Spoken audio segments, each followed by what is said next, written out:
All right, my name is Joshua Galbreath, 33 years old. Today's date is September 12th, 2015. We're in Sacramento, California, and I am speaking to my mother. My name is Cheryll Galbreath-English. My age is 58 years old. Today's date is September 12th, 2015.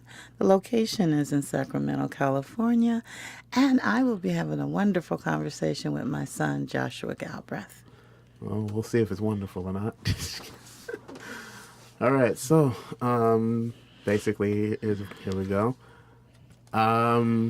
First off, just kind of tell us who you are, what makes that who you are, where you're from, that kind of thing. Well, again, my name is Cheryll English. I'm originally from Chicago, Illinois. I am currently the pastor of two fantastic ministries, one being Doers of the Word Women's Ministries that started back in 2005. Actually 2006. We'll be celebrating our 10th year next year, so I'm excited about that. Okay. And then secondly and most recently, I became the senior pastor of Crusaders of Faith Christian Ministries located in Stockton, California. I am the mother of Joseph English, the No, you're not. no, I'm not. I'm actually the wife of Joseph English, and I'm the mother of two wonderful sons, Anthony and, of course, yourself. And I have a fantastic daughter-in-law named Nakia, and then Noni's baby, Katarina. Glad you could say your name. I guess I don't have to introduce myself too much, do I? But this is more about you anyway. So, But who are you? who am I? I'm Joshua Galbraith. I've been in California for all but 11 months of my life. I'm a father and husband. I'm recently became a agent at not University. That sounds Farmers Insurance, and having fun there, working towards a career in finance, and yeah, just basically trying to figure a few things out, trying to figure out more of how to raise a daughter in today's environment and how to move forward considering today's environment of things that are moving forward with all the different things that are happening in the community. What were some of the things? What were your community like growing up? Well, I actually was raised in Chicago, Illinois, as I stated before, and I was raised in a community called High Park. And High Park was a very affluent community that became a project of the University of Chicago. And because of that, the end result is became a very diverse community. I'm giving you the short of it because I know we're going to talk about it a little bit more later. It was a community that built a mindset of pride. It built a mindset of determination, of respecting diversity, and to have the I can do all thing type attitude if I just willing to put in the work and persevere. And because of that, I walked away with a sense of ownership, knowing who I am, what direction I'd like to go in life, pretty much, and having the wherewithal and the determination to make it happen. Who would you know? Who would you know personally, like a personal hero or something like that, that would typify Hyde Park? Well, of course, Barack Obama, the president of the United States came from Hyde Park. We have Muhammad Ali, we have Mahalia Jackson, Thurgood Marshall. The list just goes on of prominent African American and other leaders within the Hyde Park area that did a fantastic job. Marshall Fields, putting forth the initiative to make a community that was going to be solvent and that was going to be fruitful in all of its initiatives. What was it like growing up in that? It was interesting. I guess the story I'd like to share, and to me this is a great example of perseverance, would be my father. Having been raised in the Hyde Park area all of his life, he was an individual who was in the early 1930s, where it provided him with opportunities that were unlike a lot of the communities throughout the states when you were an African American. He was a person who had a high school education, 1 year college, but unfortunately wasn't able to complete. And so he learned how to work with his hands. He actually was a seamster at one time and making clothes and things, and then he moved and become a welder when he actually when he found himself wanting to progress on. And so most of his work was laborious. It required hard labor, long hours. One of the things that I like about the story about my dad is the opportunities that he had to start over. And I say they were opportunities because they could have been looked at as failures or things that would make him feel overwhelmed, but instead they became motivators for him. And that was something that you would find in the Hyde Park area, was that when adversity came, they looked at it as sources of opportunities instead of areas of defeat. The first area of opportunity for my father was when I was 12 years old. And unfortunately, well, we lived in an apartment building, and unfortunately, our side of the apartment building went up in flames. Okay. My father had no insurance. He lost everything. He had 3 children, one on the way, and he found himself destitute. And he then had to move in with his mother, which was already overrun with people because his sister and her kids were there. And he could have looked at that as a moment of feeling totally overwhelmed and as a source of being able to just give up hope. But instead, what he did is he utilized his resources, which at that time was my uncle, and it was my grandfather, my great grandfather, who provided him with the funds necessary not to move back into an apartment building, but actually to move into a home. And so, with the ability to move into a home, that challenge, which was the fire and immediately lost everything, it became an area of opportunity because now he had something that he'd always hoped for, was a home for his family. Now, you would say, yay, this is a good news story. You know, at the end of the day, the family wins. But 3 years later, his job moved and relocated out of state. Now, understand, we're talking about a person who had limited skills. Um, what he did know for a long period of time was being a welder.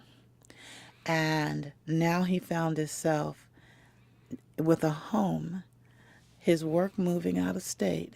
He opted not to follow it because he wanted to stay with his family, his mother, father, etc. And instead, he now found himself in a situation where he now had 5 kids and one on the way. That would have been enough to take some men and knock them off their feet. But instead, what your grandfather did, he found that as a new area of opportunity, and he became an insurance salesman. How about that? I know, huh? And the funny thing is that this is a person who had never sold a thing in his life. But what he had was a gift of speaking.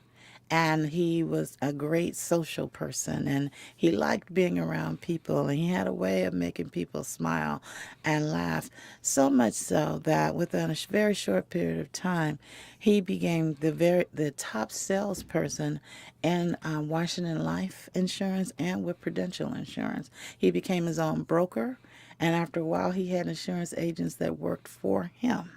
He actually pursued an entirely different career, reinvented himself, started all over again, became quite successful at it, and began traveling all over the country. That is inspirational because at the end of the day, you could have just said, you know what, I quit. Okay. Would you say that that particular spirit is a representative of Hyde Park or even Chicago, or is that more of a like a contemporary thing? No, I would say it is actually the spirit of Chicago, it is the spirit of Hyde Park. And the reason being is because when I list some of the names, like I stated, Barack Obama, president, first black president, think of the adversity he had to go through in order to achieve the accomplishment that he had. Muhammad Ali, I float like a butterfly, sting like a bee. He had to make himself and work really hard to become the best boxer that was out there. Mahalia Jackson, her story is just absolutely phenomenal of what she went through to be able to have the opportunity to be one of the most famous gospel singers that's out there. I mean, when you think about what they went through. Marshall Fields starting a whole new concept in departmentalized shopping and being able to not just grow it, but grow it in such a way where it's still one of the most phenomenal retail shopping stores, and I love that place, ever. you know, um, Of Marshall's. Over and over and over again, if I began to list the people who have come out of Hyde Park, one of the things you see consistently is our ability to thrive and our ability to survive. I was telling you the other day, we just recently celebrated our 40th year high school reunion.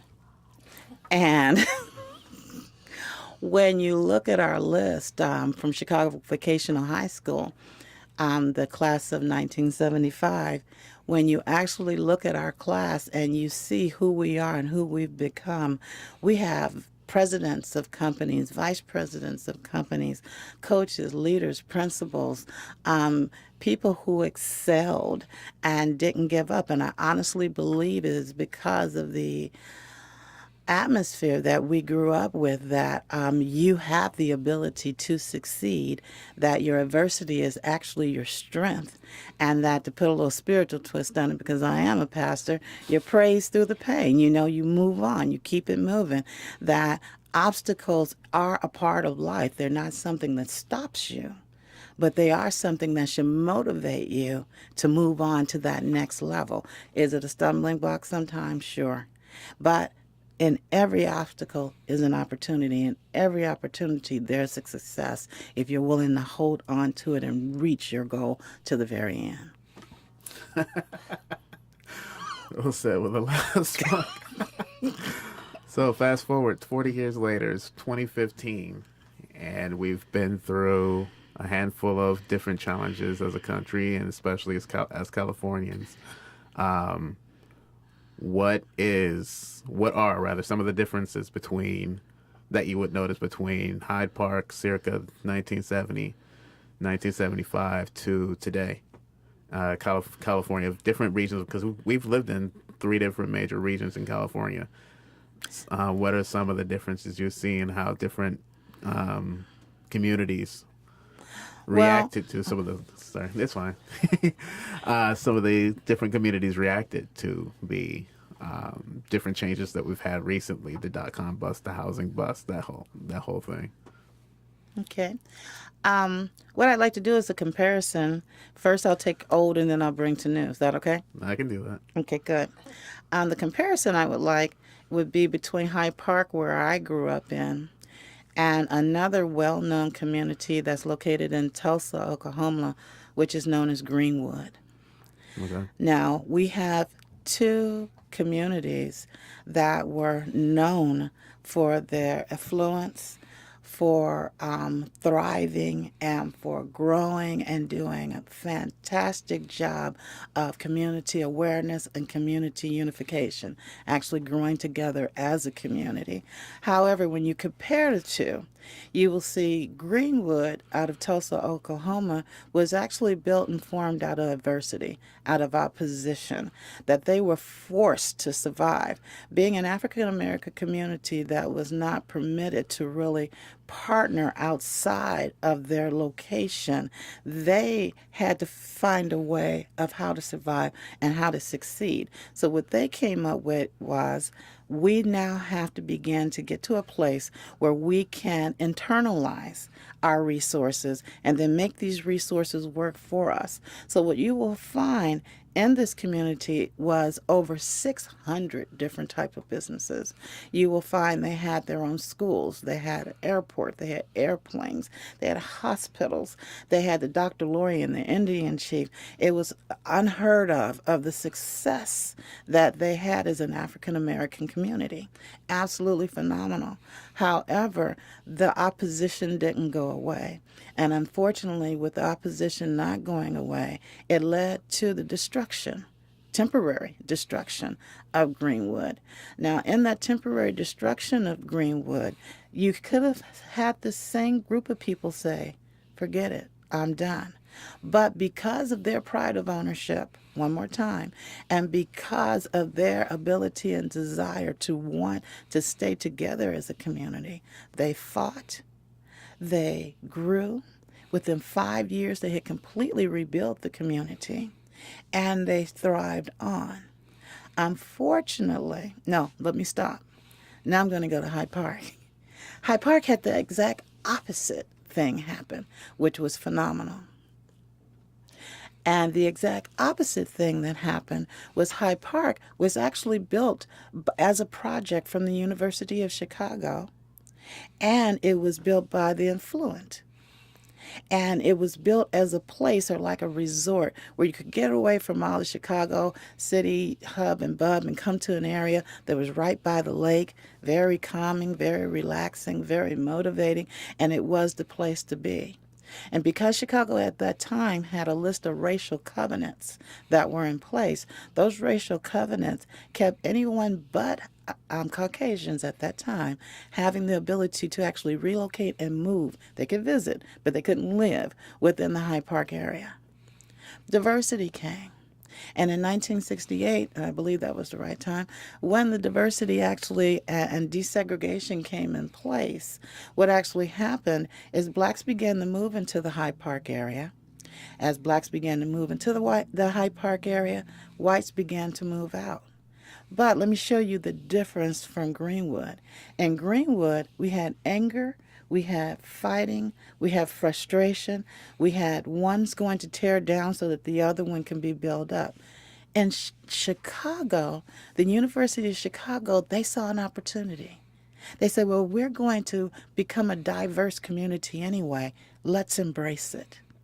And by embracing it, they actually reinvented the Hyde Park area. So now that it became a mid to high income community that was diverse and supported everyone.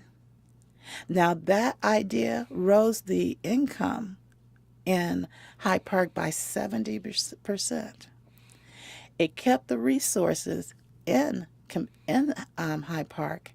Hyde Park is still thriving today. Greenwood, however, because of their inability to adapt to change, inability to embrace diversity, inability to move forward to that next step, found themselves within a period of years after rebuilding Greenwood, they began to deflate. And the reason being is because their population decreased. People began to move out. Resources went with the people. They didn't have the buying power anymore they had. They weren't recycling the dollars in their community. And instead of it growing, it became smaller. And then a highway was built through that took a lot of the acreage. And so now what you have is a historical landmark that's used for tourists and trade, a small portion of that community that's still there just for show and tell. Whereas the same challenge was faced in the Hyde Park area, and instead of fighting against it, it was embraced. And what you now see in the Hyde Park area are phenomenal people who came out of that area with phenomenal strength, phenomenal growth, with a passion to succeed and do something that I always think is fantastic: hold hands together, build, and grow.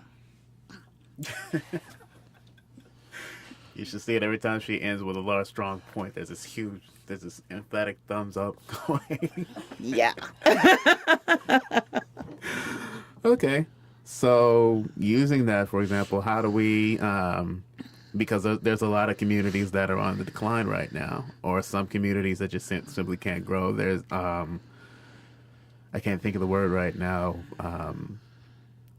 I can't think of the phrase, but basically income disparity is growing and things like that. And there's a lot of communities that could build themselves up. They have the talent, they have the know-how, God knows the business sense, but they still are on the decline. How would a Hyde Park or even a Greenwood influence, let's say, here in Sacramento, the Florin area or the Oak Park area, Oak Park area, which isn't too far from downtown. I think, don't quote me on this, but I think historically it actually was a pretty thriving black community, but it actually declined at some point. How would a community like that rebuild itself using those events? And how would I, as a father, 2015, pass some of the characteristics from 40 years ago to my daughter? Okay. So I'm not sure I would touch the topic of Sacramento as much because I haven't recently relocated here. No, I think we've been here, 10 years now? 13. 13? Wow. Well, put it this way. My prior experiences caused me to travel all over the country. So even though I might have resided in Sacramento, I really have only lived here for the last few years. And I'm still getting in touch with a lot of activity and things that's going on in the Sacramento area. But I can say that well, you know what? Let me do two things. First, let me talk about Sacramento for a second. I can do this. Because I had to rethink that. I have been blessed since I've been here in Sacramento to become part of the MLK Sacramento Celebration Committee, and I'm actually on that board. And one of the things that I can say, and is also being one of the pastors here in the Sacramento area, is there has been a huge move toward aligning ourselves with our peacekeepers, the police community, partnering with different organizations such as Kaiser, Obamacare, Cover California, and learning how to bring health and wellness into the communities. We partner very strongly with the high schools to let them know that we are available and here to assist them developing after school programs, etc. Sacramento is actually looked at from a spiritual standpoint as one of the most phenomenal cities when it comes to the pastoralship within the community of Sacramento, partnering with the communities to assist with the welfare of the community. Being a new senior pastor now in the Stockton area, it's had a different perspective, which is the reason why I wanted to say, well, which direction do I want to go in first? Because as a pastor in Sacramento, I was an associate pastor for somebody else's church. So I really didn't have to come up with the big idea and the big scheme. I just kind of did what was told. Pastor said he wants to do this. Okay, this is the direction we go in. However, now that I've become a senior pastor in the Stockton area, and in the Stockton area, especially where our church is, there's a lot of homelessness, underemployed, under income. There are people who, for a lack of saying it, in a way, they kind of look lost. And that's why community awareness became my passion, because now I have an accountability to this community. I had to begin to look at my background. Where did I come from? Look at other communities. How did they survive? And then find out what would be the plan to turn, let's say, a 12-block radius around my church in such a way that they would begin to see prosperity. And one of the things that we plan on doing is partnering with the homeless. Okay. To find out ways that we can support them. Number one, a project that we'll be starting in 2016 called Project Pen, which is People in Need.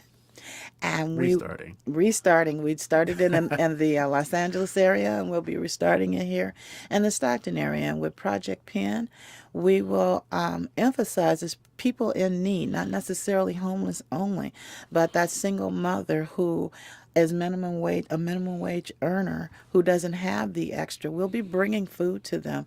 We'll be providing clothes for them. We will be giving them access to resources to help stabilize the income that they have so that they can use that monies toward other things. If I can bring food, if I can bring clothes, now your money is a little bit freer to start taking advantage of other things. One of the things that we'll be doing are finance classes within the Stockton area, within our church. And in these finance classes, we will be teaching budgeting. We will be teaching them how to become money managers. Is a difference. Money managers is how to take the income that I've earned and utilize it in such a way that I live within my means and have a productivity that takes care of everything that I need to do, but at the same time allows me to store something away for a rainy day. Another thing we'll be teaching is wealth management, which will be the ability that now you've learned how to store something away for a rainy day, how to invest those funds so that now it's not just for today, but it's for your children. It's for your future. It's for one day owning homes. We're partnering with as many outreach programs within the Stockton area as we possibly can. Programs that one of the ones that I really like is called the Women and Children Family Center. And it's a unique name because what they specialize in is working with students from 16 to 25, helping them with their resumes, helping them by doing mock interviews, partnering them with places like Weave, which is an organization that provides clothing for women, and business clothes and things for women, just assist them with those interviews so that they can begin to change their status and their level of lifestyle. So my goal is to partner not only with my church, but with a couple of the other churches that are also within that 12-block radius. And together we're going to unify our efforts to be able to create a sense of pride, because once we can get our people employed, well, number one, educated or re-educated. Once we can start getting them empowered to bring resources in, and then now educating them on how to use those resources effectively, now they can be blessed in such a way that they want to be a blessing to someone else. And now we're recycling our dollars in our community, which I learned from you is called velocity of money. And it gives us an opportunity to recycle the dollars in such a way that we increase our buying power, we increase our earning power, which increases our buying power, which now increases our investment power, and we're able to build a community just like a Hyde Park. The nerd in me wants to ask how you're going to, given the situation, push forth the entrepreneurship, which would be the best way to keep the dollars there.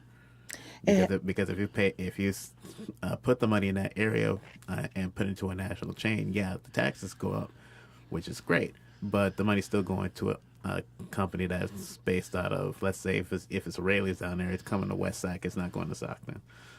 Well, I actually have an excellent answer for you. I can speak to our church of Crusaders of Faith. One of the first things I asked was what was the gifts, skills, and talents, or the skill set of my church. And what I found is that I have a lot of craftsmen. I have people who are contractors, they're painters. I have another young lady who does excellent art and crafts. One person who is phenomenal with cooking, and what I honestly plan on doing and one that lays cement, one that lays carpets, and one that actually does roofing.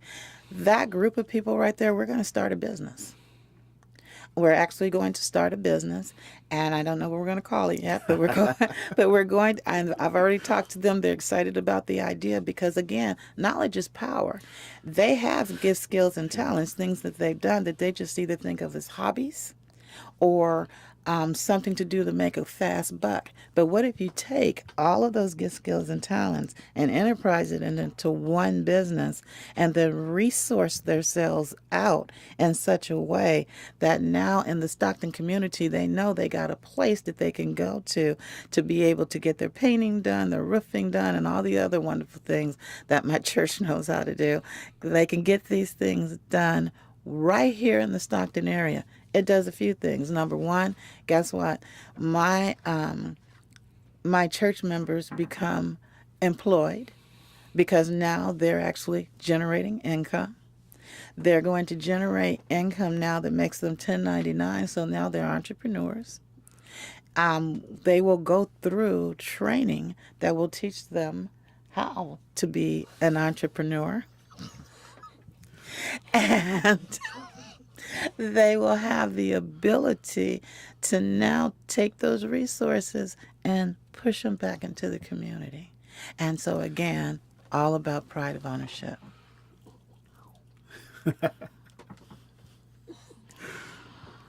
Oh wow. Let's see. Kind of got derailed a little bit, but so pride of ownership is a big what do you call it, component to community involvement or community advancement rather. I think that's a big deal because a lot of the rhetoric right now is more about stopping the pain that's happening, which is important. Don't get me wrong, but I haven't seen too much out there that answers the question, okay, so now what, or so what? It's like, okay, for example, the Black Lives Matter, All Lives Matter thing, which is cool. I'm not gonna I'm not gonna squibble between the two. I think it's call it squibbling. It's silly as so much as I understand the point of it, but now what? Black Lives Matter, so what? All Lives Matter, so what? What's the next thing? Okay, and I'm going to answer your question since I just was told I got 10 minutes. Here's my message. Here's my strong message. My strong message is this.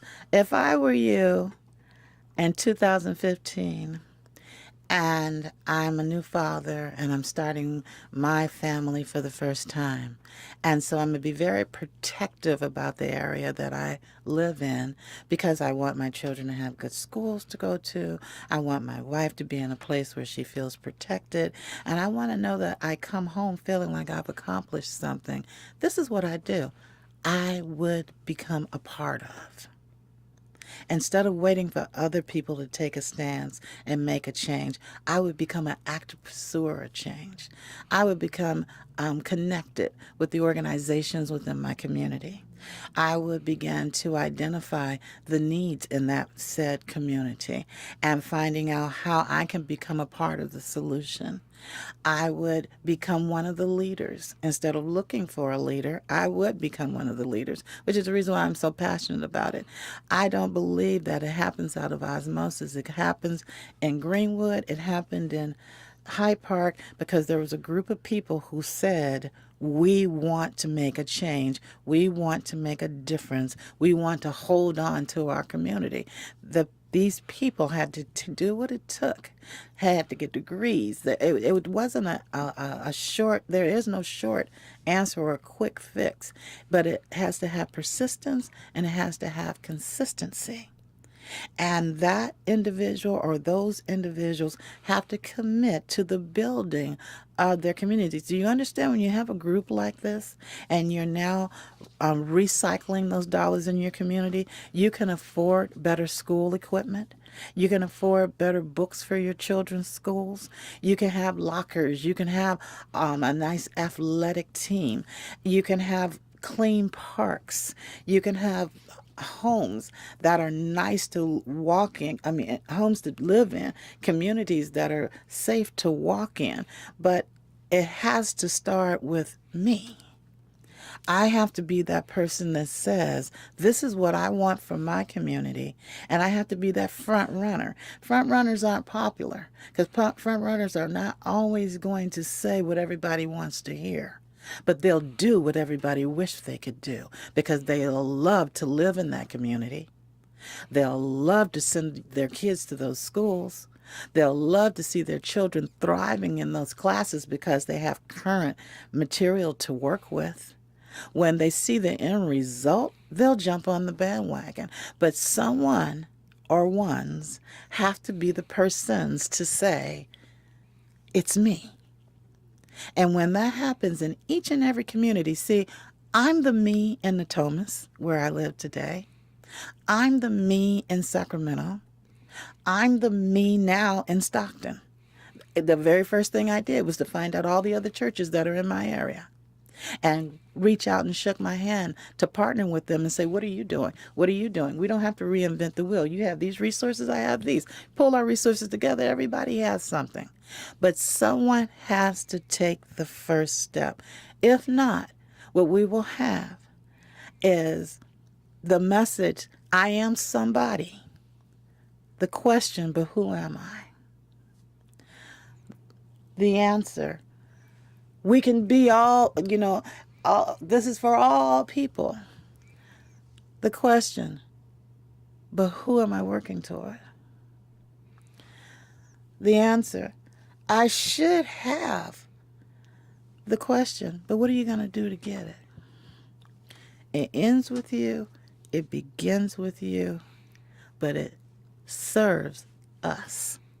And when we get that message, we will have the thriving community of Hyde Park. We will have the sense of ownership of Greenwood. And we will have communities that we're proud to live in.